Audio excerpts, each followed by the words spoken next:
We're down 15. Everybody there, can you hear me all right? You sound good, Ryan. Can you see both of them all right? Sorry, we're Yeah. all right. I'm gonna let Coach go ahead and get started. Very proud of our kids.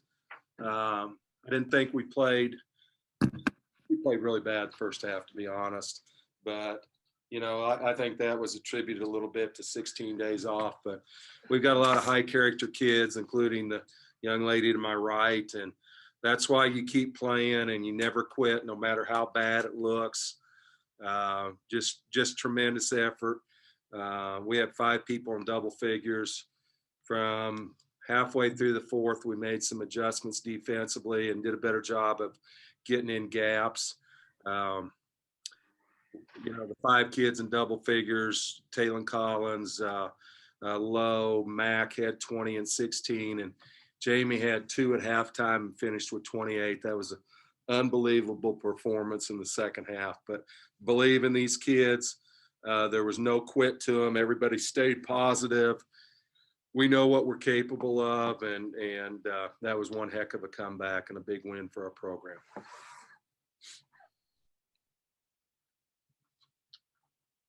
Coach, going to OT, and you haven't really played very many close games really all year. This one was just so competitive throughout and back and forth. First off, kind of big picture, did this game feel different? Like, what did it feel like to just be knotted in such a close game for so long? Well, I mean, I was concerned about that because our margin in the wins is pretty high, and I'm trying to think when we did have a close one. We had 110 at Iowa State, and we had a close one the first game of the year against West Virginia, and relatively close one at West Virginia, but we hadn't had one in a while. And you know, credit OU, they got better from the time that they played us at their place, and they got a lot of continuity going with playing 6 kids. They learned each other.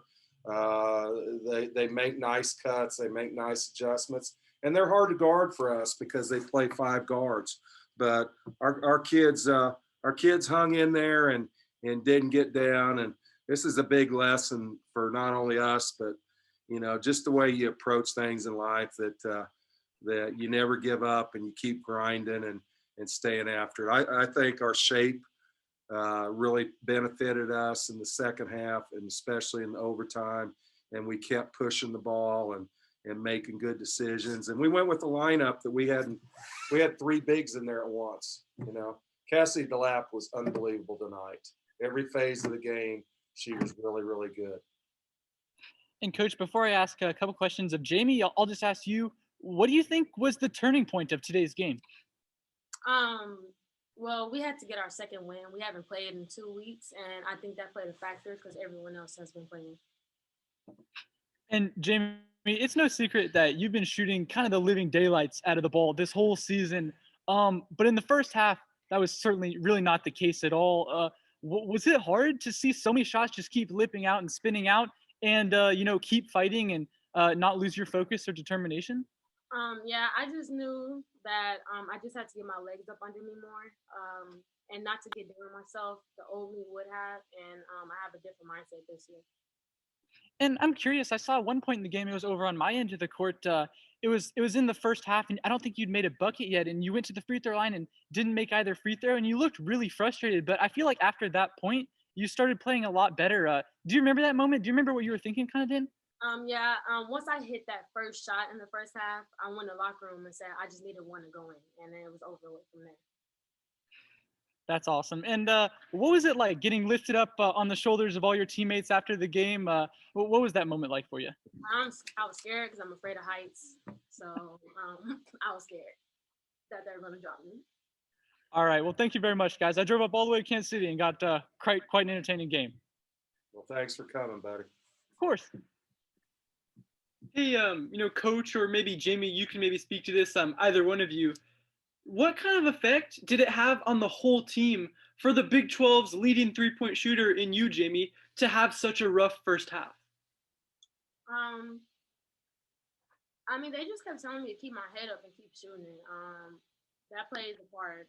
When other people are telling you to keep doing what you do, that really raises your spirit for sure. You know, And Jamie, she knows oh, this too. Her coaches believe in her, and her teammates believe in her, and shooters keep shooting. You just keep shooting, and we knew that she would come out of it eventually on it, but she just kept playing. All of our group kept playing. and Jamie, I know you said that first bucket was the big one that just kind of you just need to see one go in, but there were also two times where one was midway through the third quarter, and the second time was with around 2 minutes to play, where you hit kind of back-to-back threes. How big were those two moments in kind of resurrecting the whole belief of this team and like changing this game around? I would say after that, my confidence shot up. It was really over with from there. And so then, the last play of regulation, I know that three looked in. It was back rim. I'm sure it kind of had to feel in. Were you surprised that didn't go down? Yeah, I was actually. So to have you said your confidence was way up here. So there was no like you were gonna shoot that last shot. You were gonna that was not even yeah.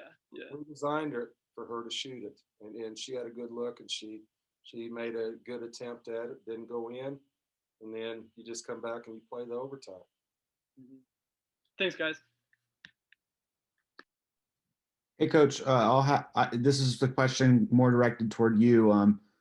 It's not overly common to play the same opponent like OU 3 times in a season, but to go 3-0 in that matchup, what does that mean for this program?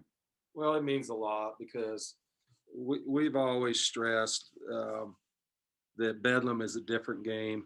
It means more, embrace the rivalry and understand where you're from. We got a lot of Oklahoma kids. We start quite a few Oklahoma kids, and it means a lot to us. And I think they said this is the first time since 1990 that we won 3 games, and it means a lot. We've got a quick turnaround now and play a very good West Virginia team that came back from being down and out. They were the same type of game. I think they were down 7 with about a minute to go and ended up winning the game at the buzzer. So it's gonna be a challenge with 2 tough-minded teams tomorrow, and we'll have to play well.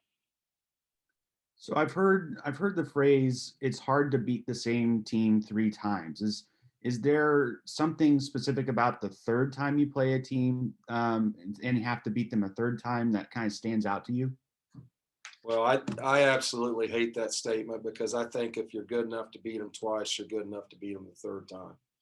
But, the team that loses can make a lot of adjustments and do some different things.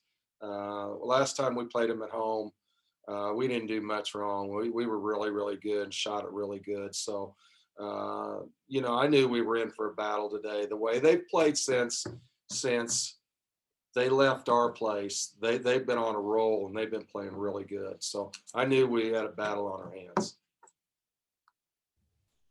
Coach Littell, in the first half, Taylor Robertson and Gabby Gregory both were able to make a lot of 3-point shots, and then obviously you all were able to keep the ball away from them a lot more in the second half. What do you think was just the biggest adjustment? What did you tell the team as far as guarding them for the second half? Well, Robertson's such a good shooter. She's one of the best shooters in the conference in the country, and she is really crafty about playing peekaboo behind some screens.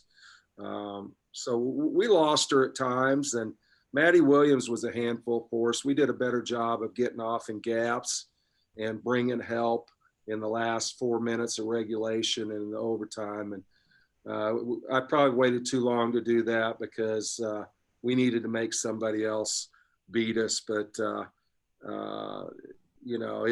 they're a handful to guard. They got 5 guards, and they play a unique style, and it takes Mac out away from the hole a little bit. And so give them credit on that. But our kids hung in there, and I thought we really guarded well in the overtime.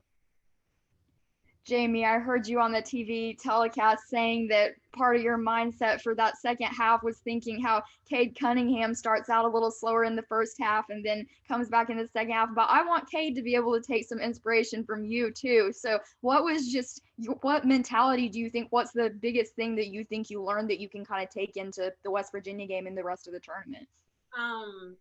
One thing I would say is make sure that I get enough rest tonight.